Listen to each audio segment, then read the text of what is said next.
today. Good morning, everyone, and welcome to our November 2023 membership check-in. I'm so happy to see everybody and hope that you're doing well. We are off to the races with another month. It's so great that we're finishing this busy fall time and kind of settling into what hopefully is a more regular routine, a regular schedule, and a time to really dig into some of our projects, kind of get out of the fall flurry.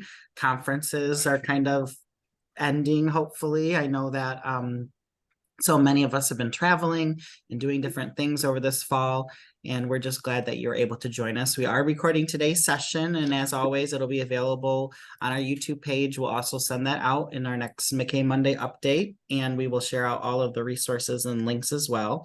If you want to say hello in the chat, please go ahead and do that.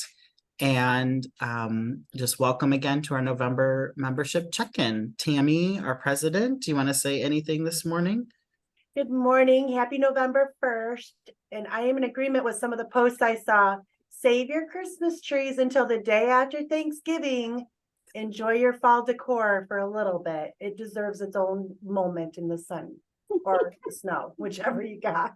But anyway, welcome and thank you for attending.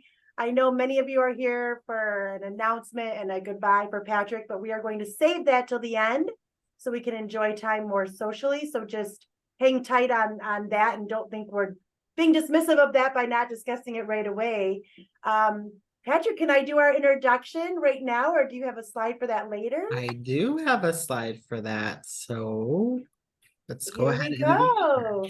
We would like to introduce our new MACAE program coordinator, Miss Jackie Tim.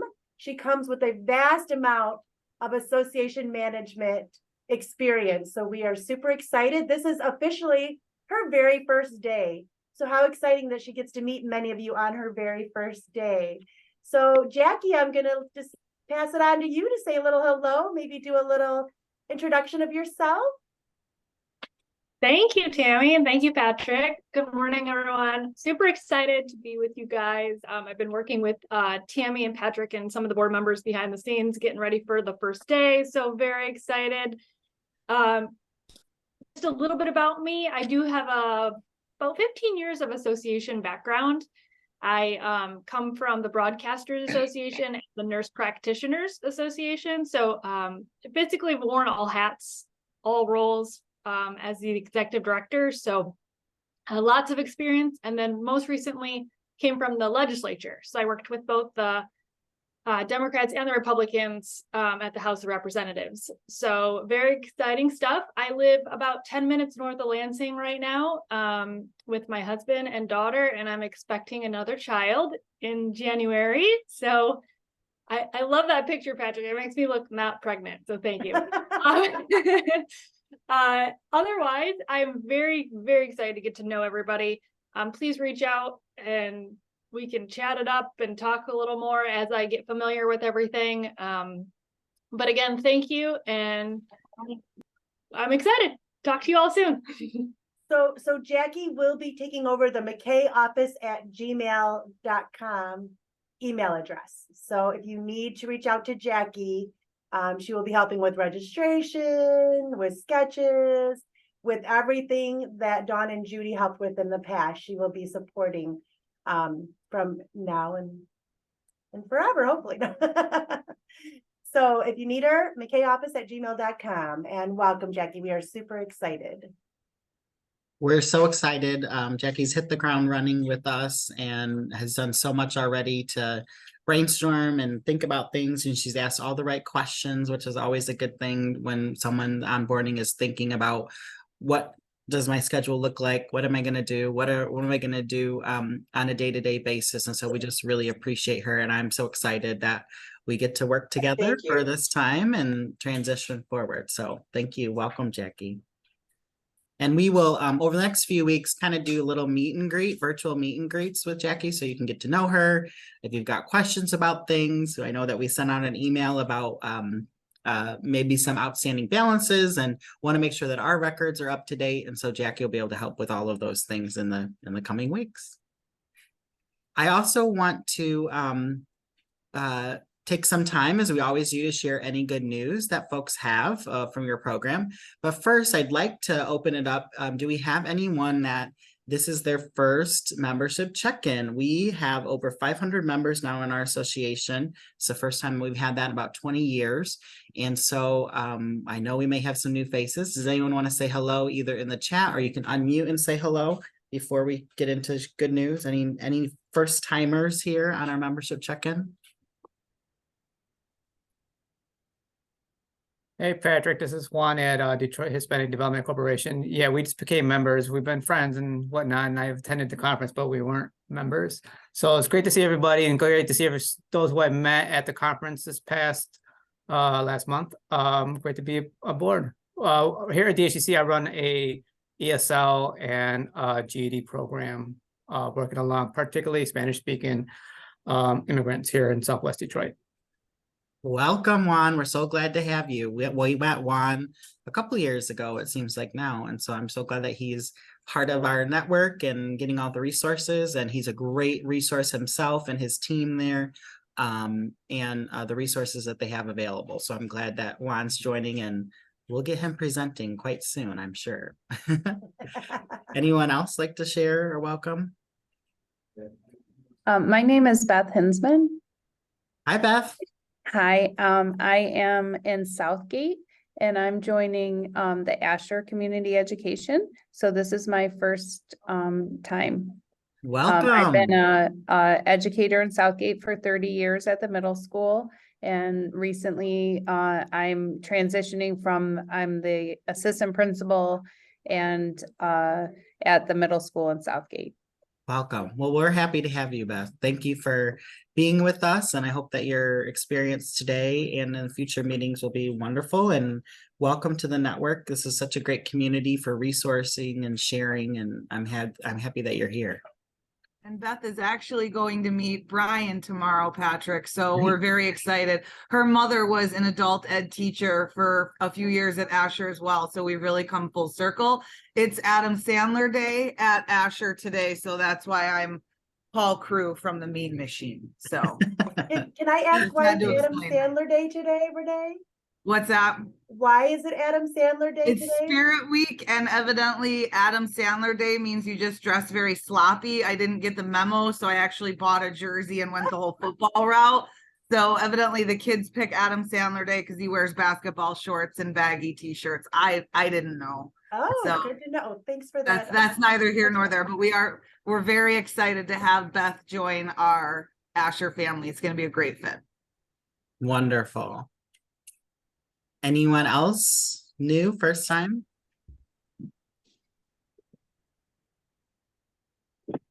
All right, well then I'll open it up to good news. I know many of us have been working hard this fall, new things launching, new exciting things. I've seen a lot of great social media posts about new projects and new endeavors that our members have been affiliated with or started. Would anyone like to share? You can certainly put it in the chat, or you can unmute. I'll share, Patrick. This is Wendy Falb from the Literacy Center of West Michigan.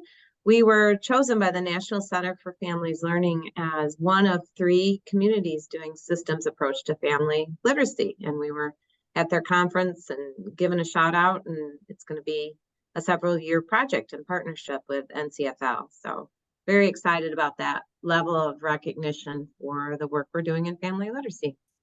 We are very excited for you, Wendy. I've been watching that on your social media and your team at the conference. I appreciate you letting them come and present, and I've heard little tidbits of each of them about all the great things happening. So I'm excited to watch that progress and see what you will accomplish through that.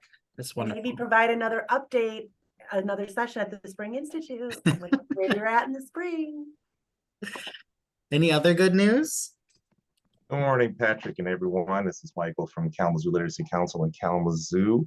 We just this past weekend were able to celebrate the opening of something that we call Literacy Lane, which is a play street that's been interpreted as a literacy space. We've been working with 26 residents, some of them who are our adult learners and residents from around the community. Many of them are becoming tutors as well, to be able to take a place that is in our impoverished neighborhood or one of the more impoverished spaces, in a place that was dumping and a whole bunch of other negative things, and turned it into a positive space that's interpreted around literacy. So we are really excited that we were able to create a place where literacy is more present and permanent, a place called Literacy Lane. Hope that some people can come by and see it sometime. Wonderful, Michael. Will you put your contact in the chat, and so folks can reach out to you if that's something they'd like to follow up on, and we can certainly share that highlight out in our next update as well. Thanks for sharing that. Will do. Thank you. Mariah, I saw you had your hand up from the Refugee Development Center.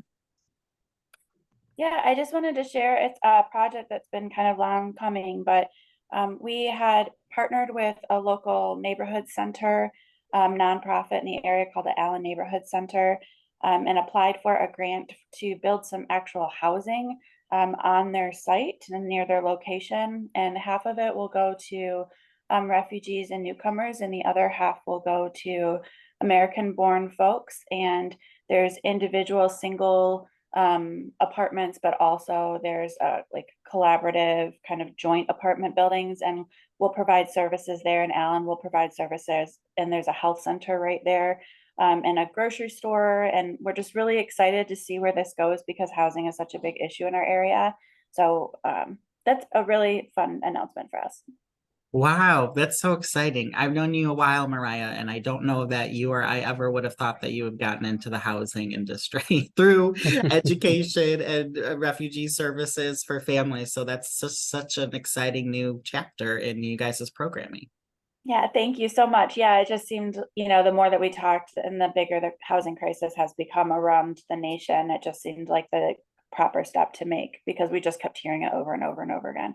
It's not a huge facility. It's, we're starting small, but we're excited about it. I'll report back, and Patrick, I'll tell you about it wherever you go. Okay. Absolutely. I look forward to hearing that. Oh my gosh, that's wonderful. You do such great work there. Someone else had their hand up. Sarah, and then Eo. Go ahead, Sarah. I'm not sure if everybody knows, but we are in a new facility. Sierra Metro Youth Build has moved. We renovated one of our old facilities, and now we've moved one building over. It's nice and new. We have a whole new area for our construction. We are going to have a small trades open house for the fall, but in the spring, we're going to have a bigger one, because we will really be fully using our space. Wonderful. It's always nice to get some new digs, Sarah, and kind of changes the feeling of everything, gives people a little energy, a little revitalization about what we're doing. And obviously the youth and adults that you work with, I'm sure, appreciate a new surrounding and setting and learning pods and opportunities like that. And please send us that update and information on the open house. That would be great if we could share that out with folks. Thanks. Ioana? Good morning, everyone. We have expanded our program to a neighboring city with the help of Jason. We met and collaborated with Melvindale, and we have 3 classes that we opened up there, ESL classes.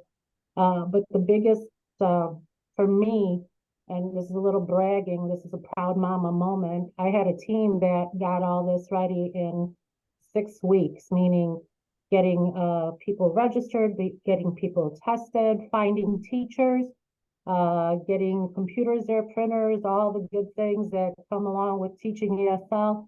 And it was amazing how it all came together. And all 3 classes are filled with average of 29 students each. So it was just a very proud moment for us. That's wonderful. You are a growing and expanding program even more, and you are on the race to take over the top position from your friends on the west side, Mr. Lamar and Laura Proust at the Ken ISD. eked out a little bit ahead of you. We're going to review some of the data this year, but I think you're well on your way to becoming the largest program. So that's wonderful. You're expanding those things and always thinking about those things, EO. Thank you. Any other updates from anyone?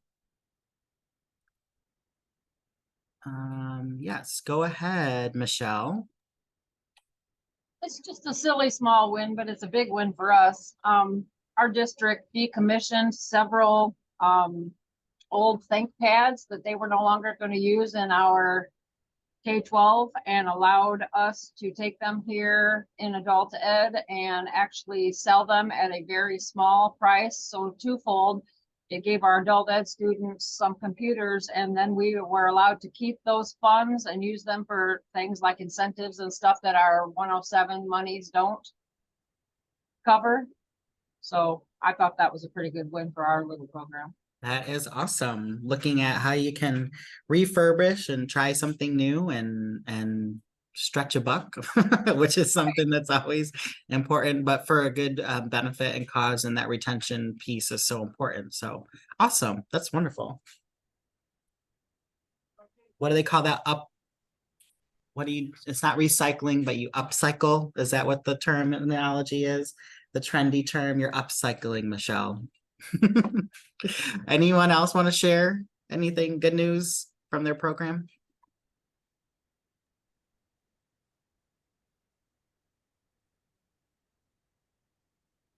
All right, we'll move ahead. We welcome Jackie again. If you haven't had a chance to know that, Jacqueline will be joining our team today. Actually, is her first day, and she'll be helping us coordinate all of our programming within the office, any of the financial components or any of our customer service components. You'll get to know her and appreciate and value her camaraderie and her collegiality, and we've enjoyed working with her as we plan for her to come on board. And I'm excited that she's going to be joining us full-time as well over the next few weeks and continuing forward throughout the rest of this program year. So we're so excited to have her joining the team. And I'm just going to move us forward here. I wanted to highlight that we have also on our social media platforms dropped a new MACAE member profile series on YouTube. You'll remember that these are short 20-minute videos that we have launched a little over a year ago now in celebration of MACAE's 40th anniversary to highlight and spotlight many of you within this profession and your trajectory to get to the leadership positions and the positions that you've held. We've still got a few more in the can that we'll be releasing over the next few weeks.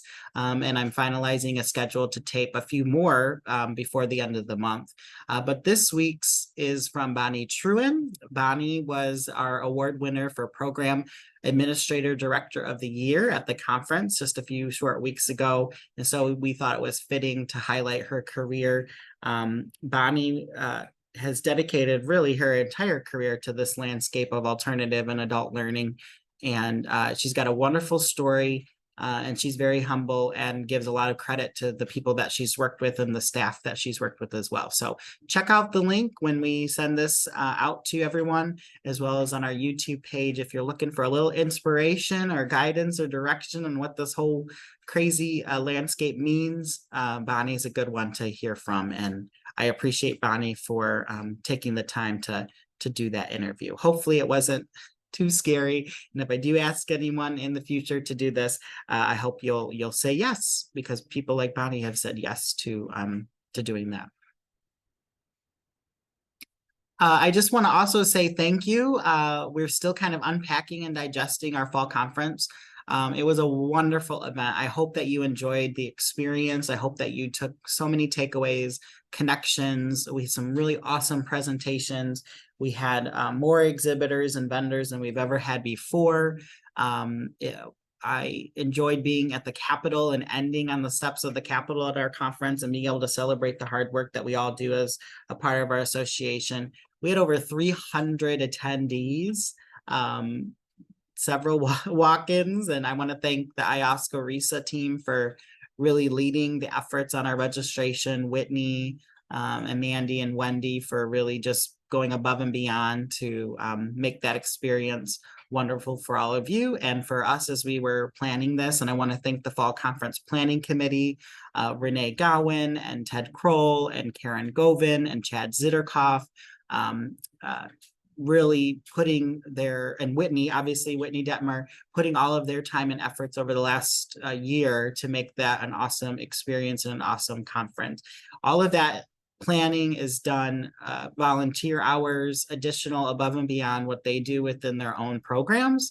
And it's really important that we take time to honor and thank them for their contributions. Otherwise, we would not have a wonderful conference experience without all those silly hours, hardworking hours that team puts in every year to do some amazing things. So I just want to say I so appreciate that team for leading those efforts. If you haven't had a chance yet, please complete the sketch form if you attended the conference and are seeking continuing education hours. We do need that so that we can upload those records for you. And our conference materials will be available very soon. We're waiting on a few presenters yet to send us their materials, and we'll have that all uploaded on our website and share that information out with all of you so that you have access to that content and to their contact information as well. So thank you for coming to the conference. It was a wonderful anniversary. Have the good fortune of celebrating the 35th anniversary of MACAE and the 40th anniversary of MACAE. And it's just a really high point to look at the conference as a convening of who we are as an association and the impact that we have. And I just appreciated seeing so many of you and hearing the success stories and seeing full rooms and full sessions. And I hope that you had some good takeaways and will continue that same energy of wanting to learn more and wanting to explore and wanting to connect with colleagues forward over this next year. So that's the power of MACAE. And so I hope you felt that and experienced that at the conference this year.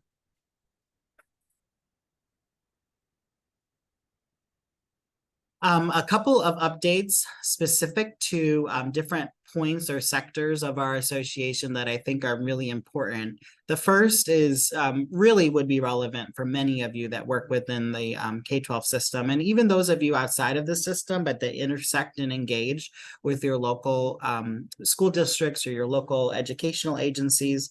The Michigan Department of Education has released kind of a mid-strategic plan progress update about where they are in terms of their 7-point plan in moving Michigan to be a top 10 in education state in the country.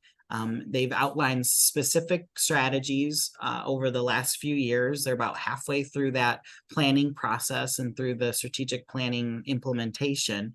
And they've highlighted a couple of wins. They've also outlined some of the challenges, primarily focused on the COVID pandemic and some of the ongoing challenges there. One of the challenges that obviously has come out of that is the continued educator shortage that's faced across many sectors, as well as just the workforce shortage of finding quality professionals to fill in-demand jobs.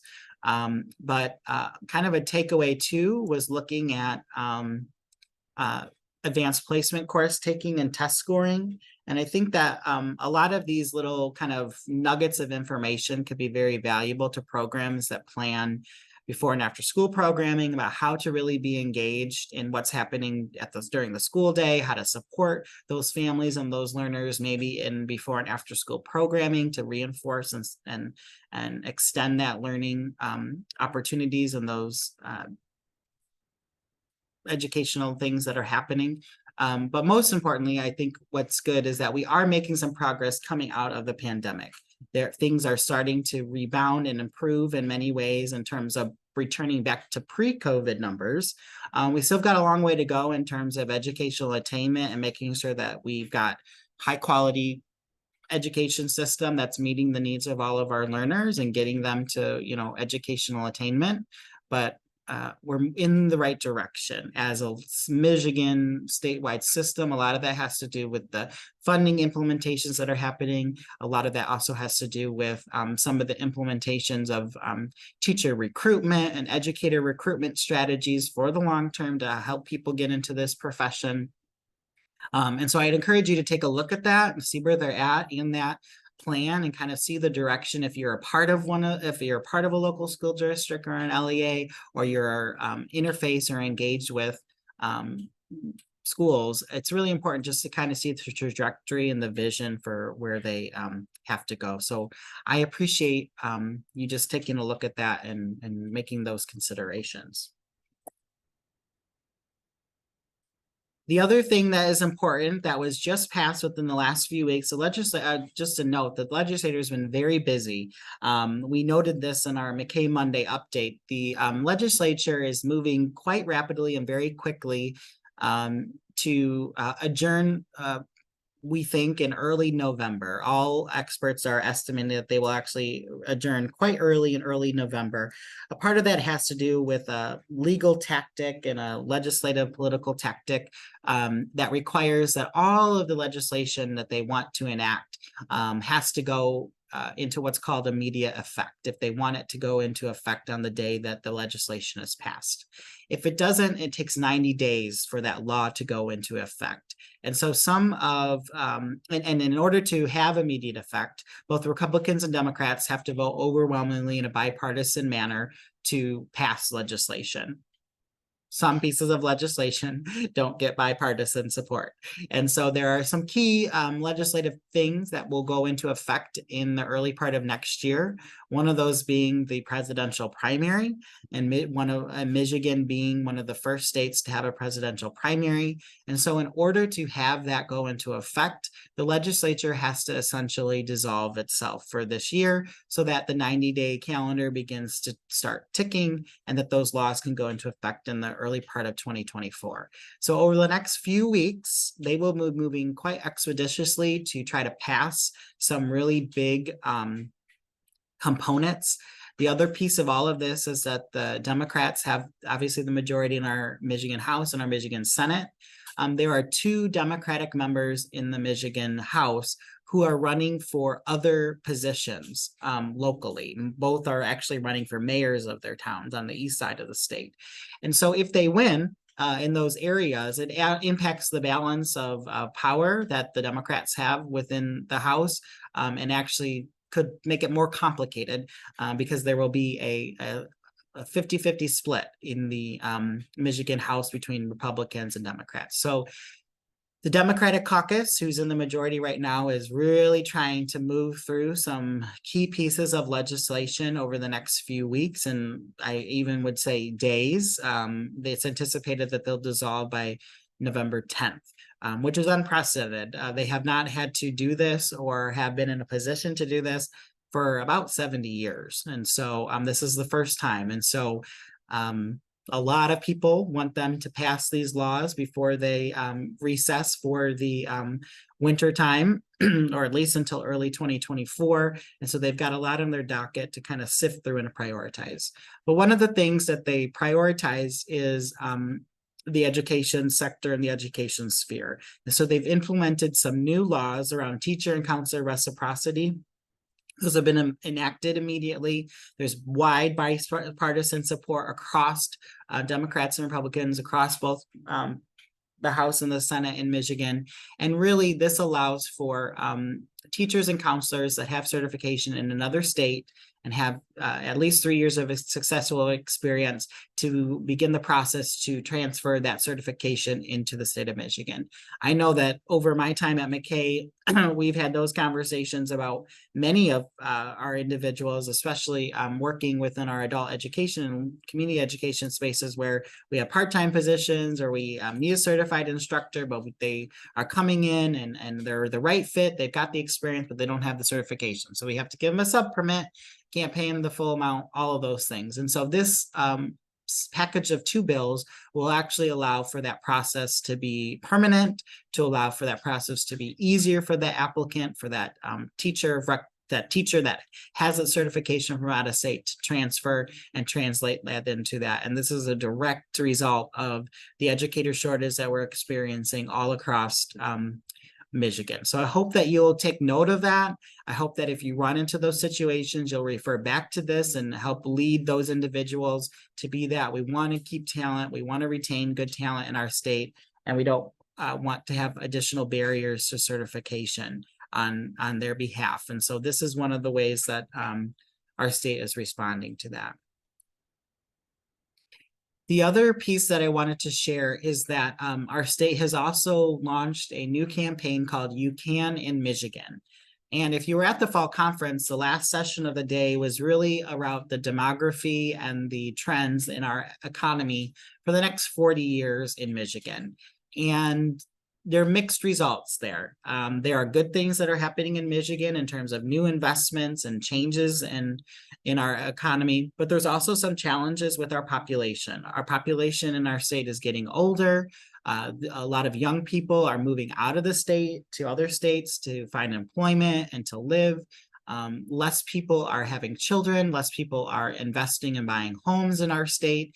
And so over the next few decades, we have an opportunity to change the trajectory of those things in many ways and across many spaces. And so one of these spaces is that our state has launched You Can in Michigan, meaning that you can do a variety of different things in Michigan, from find career opportunities, to find housing opportunities, to find vacation and travel opportunities. And so it really is kind of a relaunch of what it means to be in Michigan and the opportunities that are ahead. So if you have time, I would encourage you to visit themichiganlife.org, kind of a catchy title, if you will, and really look at what are some of the things that are being advertised across our state as opportunities. So much of this includes some of the investments that have been made around transitioning to post-secondary, employment and training opportunities, improvements to our state parks, improvements in our K-12 system at the highest level of funding. And so it unpacks and kind of advertises a lot of those different investment opportunities. And so if you're looking for a good space, not only to kind of help yourself actualize and realize the opportunities that are available in our state or someone else, I'd encourage you to think about that. And if you know anyone else who lives out of state that would love to move to Michigan, I would send them this link as well. Just maybe don't invite them to come visit you in February. Maybe invite them during the warm summer months and doing that. So, and Wendy put a question in the chat. Yes, so there is some emphasis and focus on some of the strategies for retaining, attracting, and supporting immigrants to Michigan. I don't know that they're maybe going to be as specific as you're thinking about, Wendy, but they've kind of outlined that that's a priority, as they want to attract anyone and everyone who wants to live in Michigan and wants to be a contributing citizen and wants to be successful here, who either lives here already or who would like to come here. It's really kind of a rebranding and a relaunching of what the possibilities are for a person to come and live in Michigan or to live in Michigan. So take a look at it, check it out, and just kind of explore around. The other big news, we had shared this last month, and again, like I said, the legislature is really moving very quickly, is that a new public act, a new law was passed allowing retired educators to return. This updates current legislation that was in effect, or previous legislation, I should say. So let me start there with the previous legislation. The previous state law for retired educators was that they had to wait 9 months before being able to work at a school. If they did not wait the 9 months, they would forfeit all of their retirement package and everything that they had. What's important to know is that there have been some significant changes. If there is a retired superintendent, however, that previous law and the provisions of that previous law are still in effect for that high-level leadership position. This whole package and the previous package that I was talking about that passed the legislature is, again, in response to the educator shortage that we're facing in our state and some of the challenges it is in trying to find trained and certified educational staff to fill these positions. And so this is new law. It's effective, I believe it was effective October 10th. So this is the new law that is in effect right now that we should be following and that we should be aware of. And it allows retired educators to return. They can continue to receive their retirement pension and retirement healthcare benefits as long as they have retired and waited at least 6 consecutive months before taking another position. Or if they are going to be returning sooner than the 6 months, there is a cap that they would only be able to earn $15,100 or less in the calendar year in that current position. And so I will just say that across the educational spectrum, there was mixed reactions. Some of the major educational associations supported this, some didn't. I don't think that it's perfect, but I think that some of the provisions of both good and some kind of negative things kind of came forward within the final legislation. So your districts, if you work within a school entity, your district should be aware of this. If you're hiring or employing a teacher outside of the K-12 system in a nonprofit entity, community-based organization, this wouldn't have as much of an effect on that retiree. But the other thing to know is that the new statute is not a permanent thing. It is set to sunset in 5 years. And the intentionality of that by the legislature is that at the same time that they're doing this on one end, they're also investing a lot in teacher preparation activities and trying to get more of our support staff into educational leadership and instructional roles. And so they're investing a lot. And the anticipation is that in the next 3, 4, 5 years, there will be a new crop of educational professionals that are able to fill some of these holes, and that this provision will not be needed for the long term, or would not be successful for the long term. If you'd like to chat about kind of that and the political nature of this and retirements and school retirements and double dipping and all that, I'm happy to have that conversation with you all offline. But this is, I think, a small step in the right direction in terms of helping our educational entities to be able to support and have quality programming by being able to hire school retirees through this process.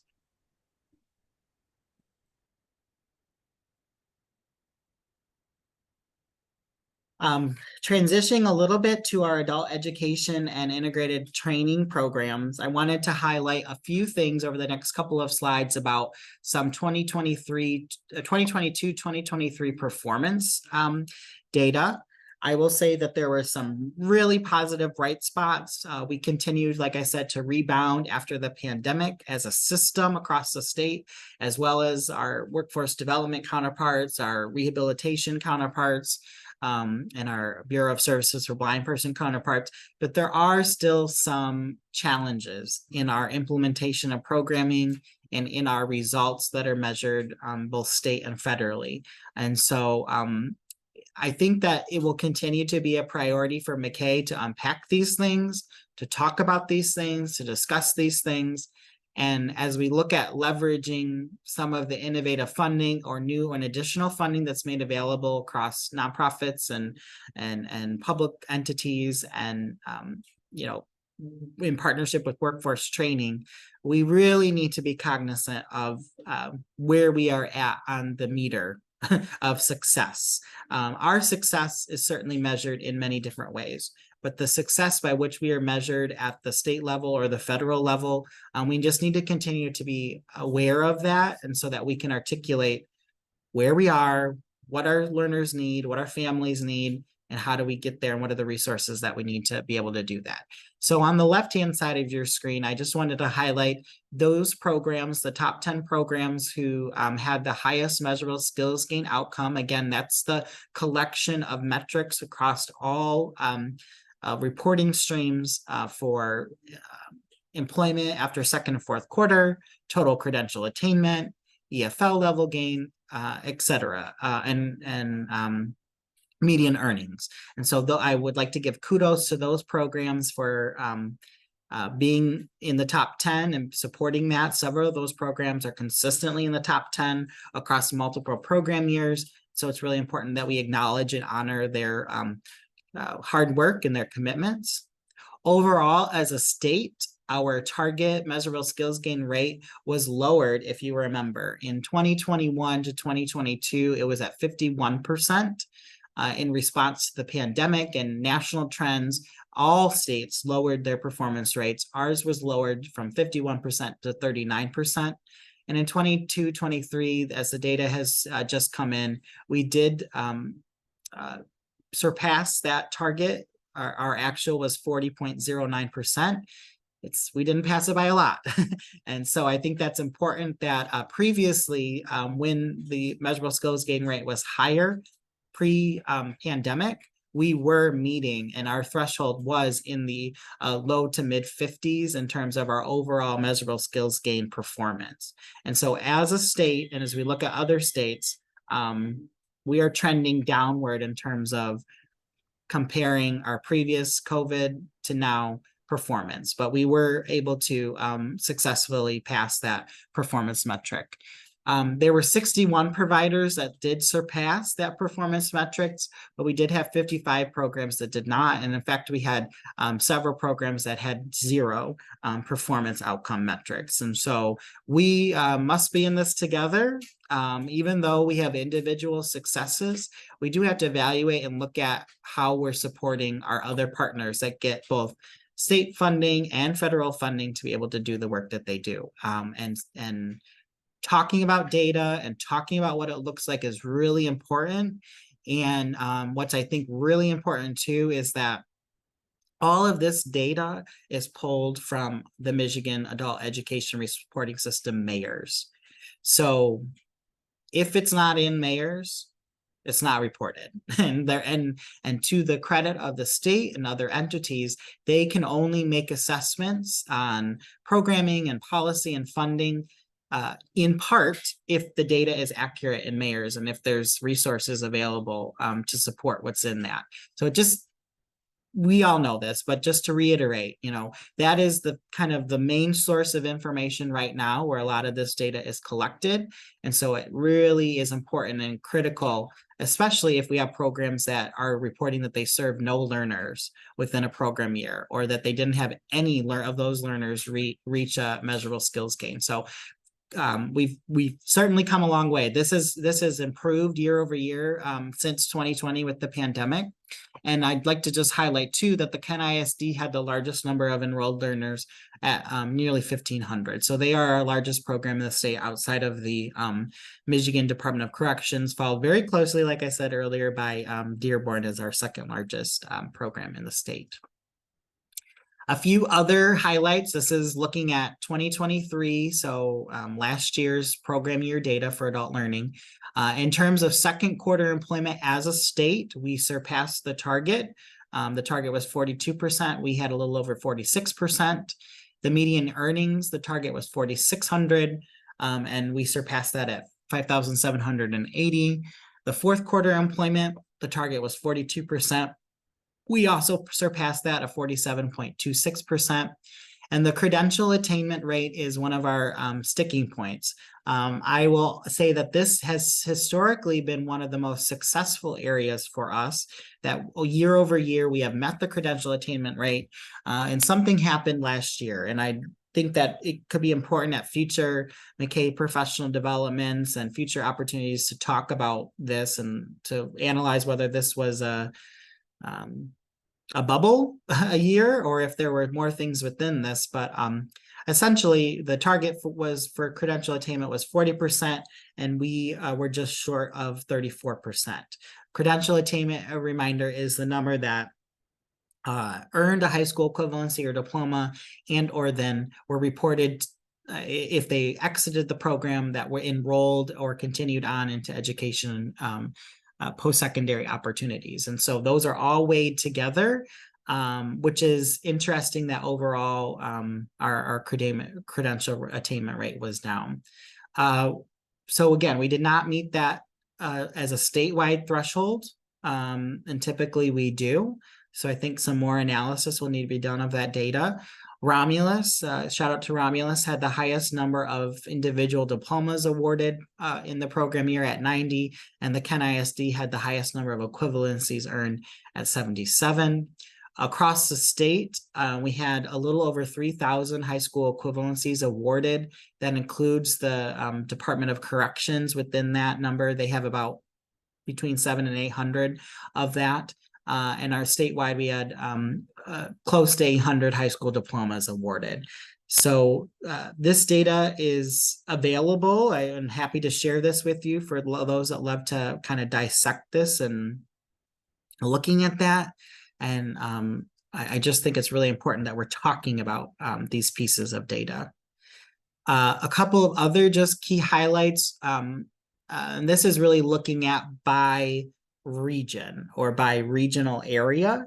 So in terms of the region that had the overall highest measurable skills gain per capita, I guess you would say, or per all of its providers, that would be the Wayne-Risa region. So Macomb, Oakland, and Wayne counties, the target obviously was 39% and well surpassed that at 47.25%. So kudos to all of the providers in those counties that receive state and federal funding for contributing to that goal and being able to reach that. In terms of second quarter employment data, Iosco-RISA well surpassed the target. The target was 42%. They had a little over 60% and were able to meet that. Median earnings, the Calhoun ISD, so the southwest corner of our state, again, well surpassed that target. Fourth quarter employment, Northwest Education Services was the highest indicator of success, again, well succeeding that target of 42%. And credential attainment, kudos and congratulations to our providers in the Upper Peninsula, Region 1, who surpassed that credential attainment rate, far exceeding that. And I will say, well above really some of the other regional entities as we look at those that are providing that. So if you're in the Upper Peninsula, any of our friends, Josh and Bill and Julie and Bill and all of Carrie, all of you, or Amy, excuse me, all of you in the Upper Peninsula, kudos to you on that successful attainment rate. So the takeaways would really be that we've made some significant gains in several areas across the performance metrics. We are rebounding, but there still are some kind of really pain points. And as we think about aligning new and additional resources to these things and fill some of these gaps and holes, it's really important that we are really strategic about this. One of those is obviously the credential attainment rate. At the conference, we also shared that the National Reporting System and MACAE, who oversees and outlines what the reporting requirements are, is looking at reauthorizing and changing and or expanding some of the reporting requirements. Our understanding is that some of these components will still exist, but there may be other measurable outcomes that are going to be tabulated and evaluated. And so that is good news, I think, for all of us that know that our students can't always be placed within these boxes. It's just not representative of what it means to be in the adult learner landscape, as well as the goals of our adult learners. And so I'm glad to hear that they're going to be considering making changes to those things. So over the next year, I think it'll be important for us to share out this data again and to keep talking about it, keep thinking about it, to keep encouraging our member programs to evaluate their own data, what they're perceiving that they're delivering services, and maybe what is actually being reported within our state reporting system. And then the other piece of why we're sharing this and why we're encouraging you to think about all these things is because in just a few short months, the applications for the next cycle of Section 107 funding and WIOA funding and all of those funding sources will become available. And so there will be certain eligibility requirements that are required in order to even be eligible to receive some of this funding, especially on the federal side. And so it's just really important that our programs are prepared and thinking about this data for the years to come. So, and yes, IKEA, I saw that you were right up there and you had some great outcomes reported across the landscape. So I see a question. Let's see. So you're entering data from learners over. So Wendy, that continues to be a challenge, is that there are a number of adult learners who are served in our programs that are outside of these metrics, and many of our programs serve those individuals. So the guidance from the state is that any learner who fills out an adult learner plan regardless of if they get to those 12 hours to be reported. At 12 hours is when the reporting, at least on the federal side, begins to quote unquote count for a program in terms of kind of activating the timeline for these metrics and kicking in that these metrics would be measured on that individual. And so part of the analysis has been that by having all of our adult learners fill out that adult learner plan and be recorded in the system prior to that date, or prior to that hours, I should say, of 12 hours, is that it measures how many people were interested in receiving services, how many people actually then enrolled in programming, and then how many actually people were participating in programming. And so we see kind of the marker of how many people in our state are asking for these services on an annual basis.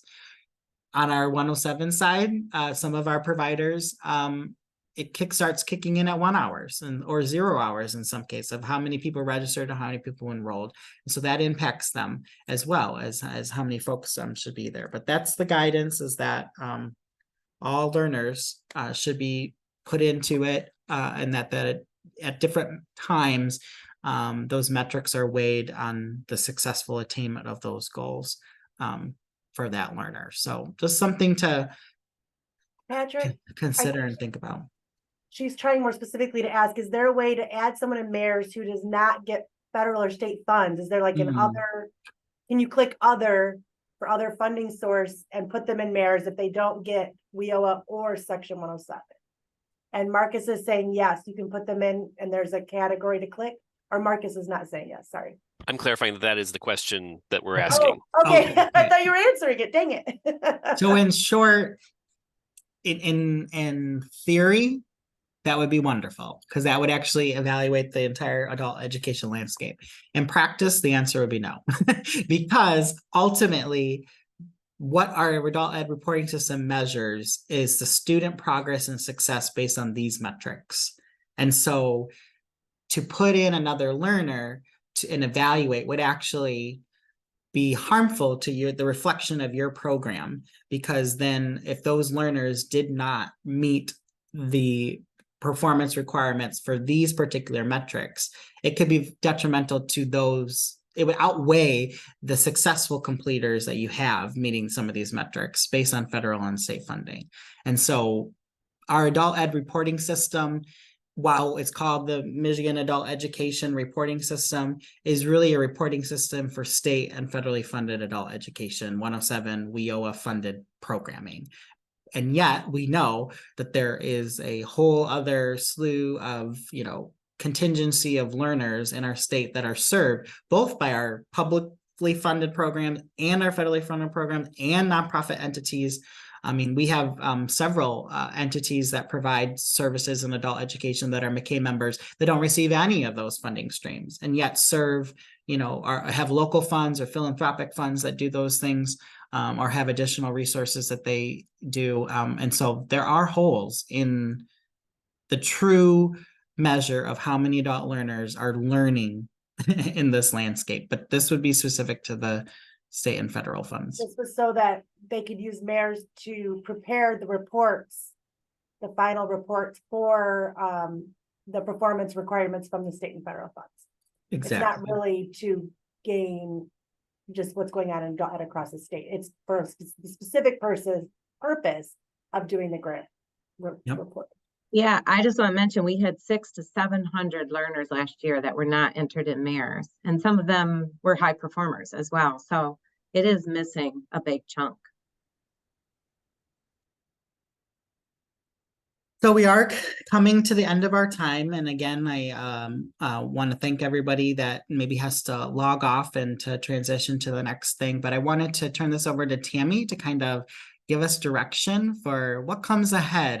We've got several changes obviously happening at MACAE, and I'd like her to share a little bit about the direction of the board and where MACAE goes from here.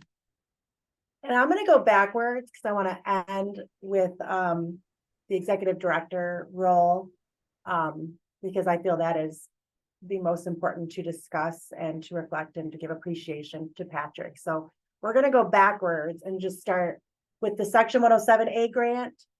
We have not seen the RFP, but do know that when it is available, we will have a review of the parameters, and we will provide an opportunity to just get on and discuss best practices, ideas, what are others doing, questions, concerns, but we do not have access to it at this point, and we are not part of the administration of that grant. So we're not, we're going to do our best to bring you together to try to work through ideas to write it, but it's going to be on you and your regions to figure out what you want to do and how you want to write for and use those funds. But we will definitely help bring people together to brainstorm once we have and see the RFP. And we have not been given a timeline on the RFP, I don't believe, unless Patrick, you've heard differently. We have not been given a timeline yet for that RFP. Upcoming professional learning, just know that again, this will be combined with all of the other launches of grants and our normal committee work. We will have some webinars and professional learning coming up, so just keep an eye on your emails for our Monday updates to find out when those next PDs will be happening. If there's anything you would like to see specifically or have needs, please email right now Jackie at macaeoffice@gmail.com. And she can start a list of those while we search for our new executive director. And we can share it with our committee members to help support those needs out of our committees, which, speaking of committees, this is off topic a little bit. If you are interested, please join one of our MACAE committees that help support your work and all of the state's work and help create the sessions needed and share best practices across the state. The nonprofit adult literacy fund, we are ready to go on our end. We have the RFP, we have all the process in place. What we are waiting on is for the state to give us the word go.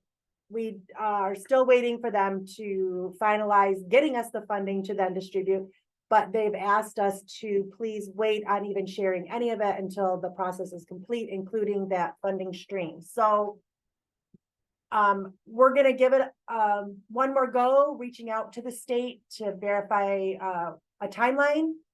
And if not, we are suggesting, let us get the RFP out there so you can start working on your verbiage and your plans and your partnerships now. And just with the understanding that we don't have a timeline when the money is going to be available yet. But we would like to give you as much time as possible to work on it, because I know it takes time to build those partnerships. So know that in the background, we are working to push out that RFP sooner than later, but also know that even if you get the RFP sooner than later, it doesn't mean the funding is going to come sooner than later. We are at the mercy of the state and the treasurer office to get that finalized, but we have it ready to go. So know as soon as they give us the go, it's coming your way.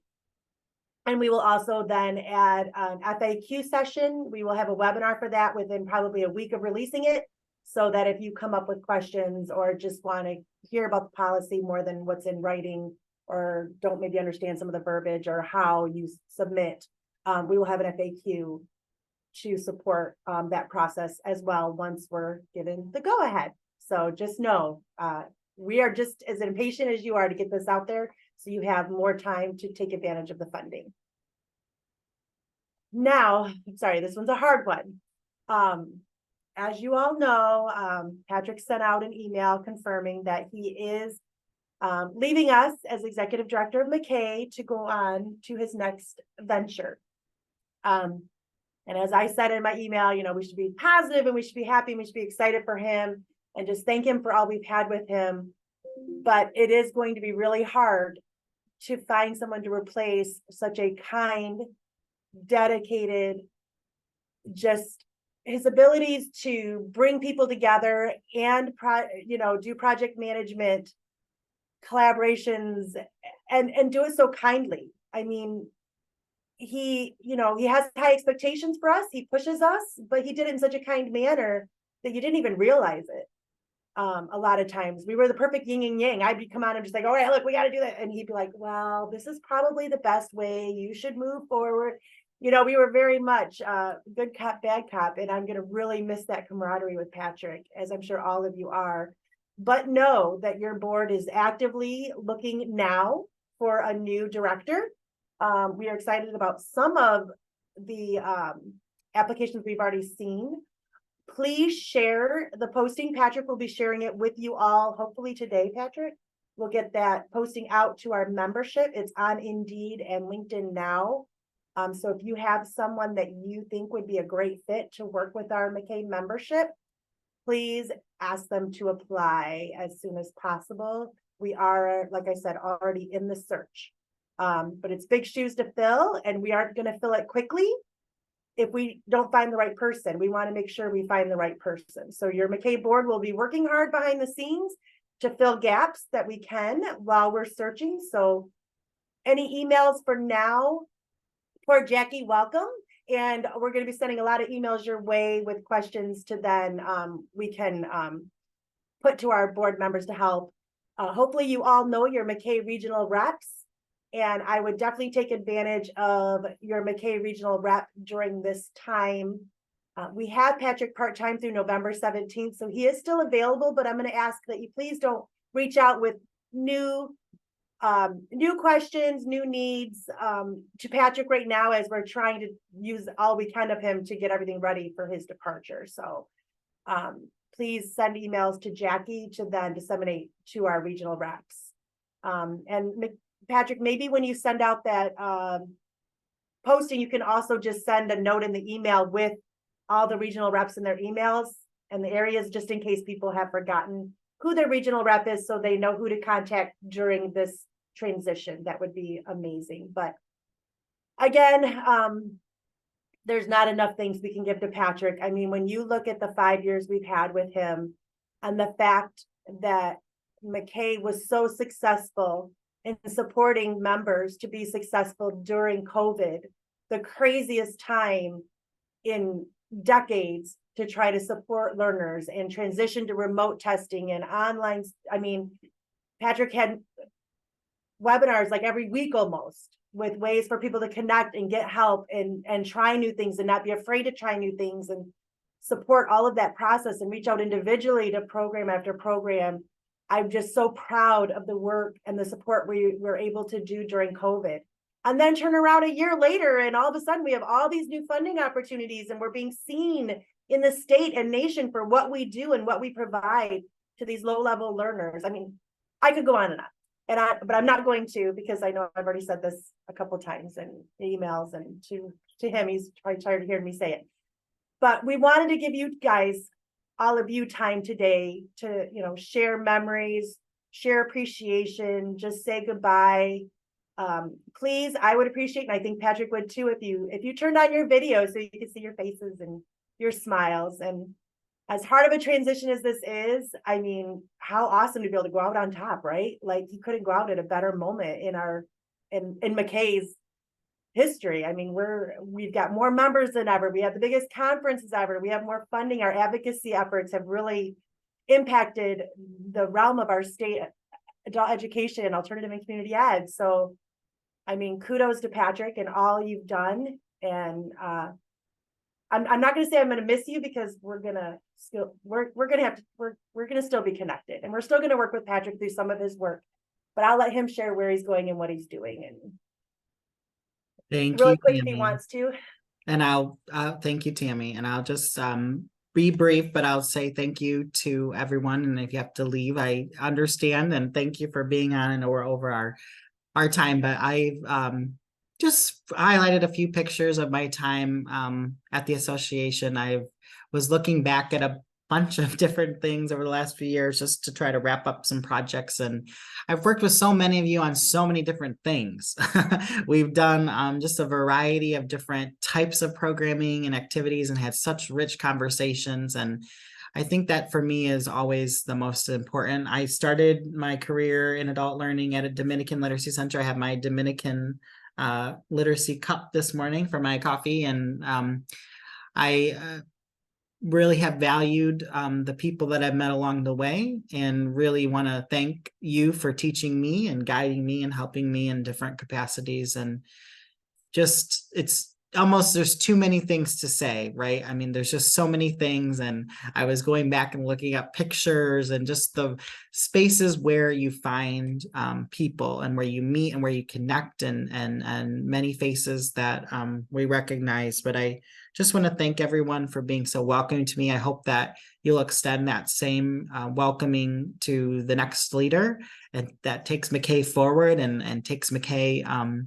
into a new direction. I am so grateful for all the opportunities that I've been given here. I've shared a little bit in my message, I'm looking back, and just the spaces that I've found myself in on behalf of this organization has been awesome and awe-inspiring. And so I am transitioning to the Michigan College Access Network to be their Director of Adult Student Success. And I will be looking at the ways in which, as a state, we can make education, training, employment opportunities more accessible for more adult learners. And what are the policies that we need to change or enhance or move to be able to do that? What's the programming that needs to happen, and what are best practices?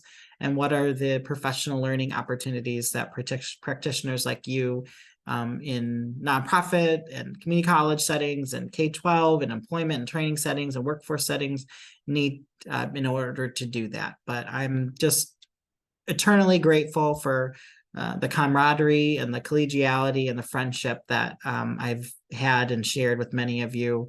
And I look forward to the future, not only for myself, but also for MACAE. I'm very proud of what we've been able to do over the last 5 years. We've really done a lot.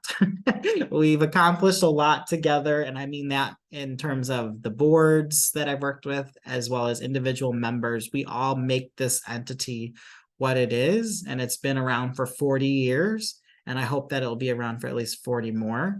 There are not many entities that can say that they've lasted that and stood the test of time and seen ebbs and flows in that way. And I'm proud that I was able to be a part of that history for a little while. So I'm not going far. I think that I will still actually intersect with you. And one of the things that I told Tammy and the board was, we don't need a big thing, because I still think I'm going to be in the crevices and corners somewhere, poking out and saying hello and working with many of you still, and helping to amplify the message of what you do in many ways. But I thank you for your friendship, and I wish you all well. And I hope that we'll be in touch along the road, wherever that leads us all. So thank you all for the opportunity.